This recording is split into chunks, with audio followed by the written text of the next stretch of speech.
Hey, yo, what's up, everybody? It's Ryan Miller checking in with GST's YQMA. That's your question, my answer. Today's episode is episode number 58, and we tackle a common problem that I see far too often with the MyFitnessPal application. Now, MyFitnessPal is an app that tracks your calories per day, your macronutrient intake per day, and can provide you with general nutrition information for any foods that it has in its database. There's a common problem with MyFitnessPal, and so many of its users express this to me. I see this happening when they report their daily and weekly macro intake along with their total calorie intake. The problem is frustrating for them, and it's frustrating for me as well. And the problem is that MyFitnessPal does a really crappy job of calculating calories based on macro intake. For a quick example, let's say we have a person who has recorded 100 grams of protein intake on their MyFitnessPal account. They've recorded 100 grams of carbs, and they've recorded 100 grams of fat. Now we're using 100 just to keep things simple and straight. When you do the math on those numbers, since protein and carbohydrates have 4 calories per gram and fat has 9 calories per gram, what you get is 400 calories from protein plus 400 calories from carbs, which is 800 calories so far, and then what you can add to that is 900 calories from our 100 grams of fat. And so you have 400 plus 400 plus 900, which is 1700 calories in total for the day. Unfortunately, MyFitnessPal typically calculates a different calorie intake based on those same macros, and it's usually smaller. Now, I'm unsure of the reason for this. I believe it might have something to do with fiber, but I'm not 100% sure on the reason.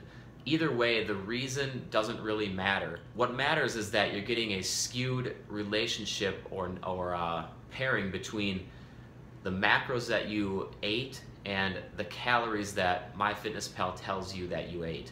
Now, those things should mesh up, but they don't.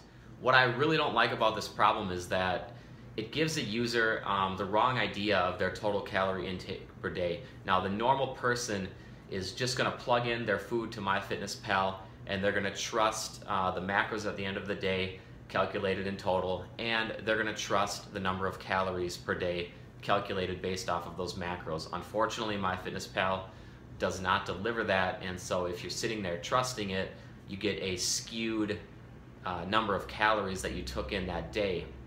For me, this is real important because calorie intake is extremely important, and in my opinion, as long as you know your total calorie intake per day and you know that you're hitting your macros within the ballpark of your individual macro goals, you're having a successful day.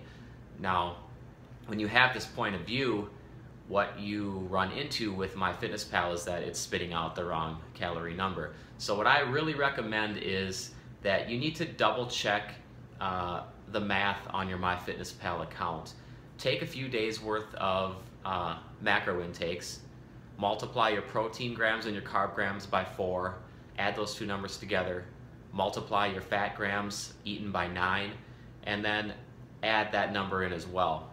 So you're going to have 3 calorie numbers. You're going to add them all together, and that's going to give you your total calorie intake for that day. If it's not matching up in MyFitnessPal, you can understand what this video is all about, and chances are it's not going to match up. So you can either move to the system of using a different app, you can move to the system of trying as hard as you can to hit your specific macros, because if you hit your macros specifically, then you know that you've been successful in intaking your goal calories as well. Just because calories and macros and calories are a function of each other. So if you hit the macros exactly, you can be assured that you've hit your goal calories as well. And the other solution here would be to simply hand calculate your macros at the end of each day. So whatever MyFitnessPal tells you that you had for protein, carbohydrates, and fat, hand calculate each day and record that instead of just relying on MyFitnessPal's brain to do the calculations for you. Because trust me, if you do some checking, those calories are not going to match up to your macro intakes on MyFitnessPal. As you can see, this topic is a simple topic, but it's important because I don't want everybody that uses MyFitnessPal, which is millions of people, just trusting it and getting this false idea of their daily calorie intake just because of that trust. It's an app. Our brains are smarter than apps. And so you need to just do some double checking and make sure that MyFitnessPal is giving you the right information. All right, this has been a great informative episode of GST's YQMA. It's been episode number 58 on a Tuesday afternoon. Any follow-ups to this topic, this MyFitnessPal miscalculation topic, feel free to message me, email me, or comment on this YouTube video. Maybe you know the reason for this miscalculating constantly and can help me out. So thanks again for watching. As always, I appreciate your views.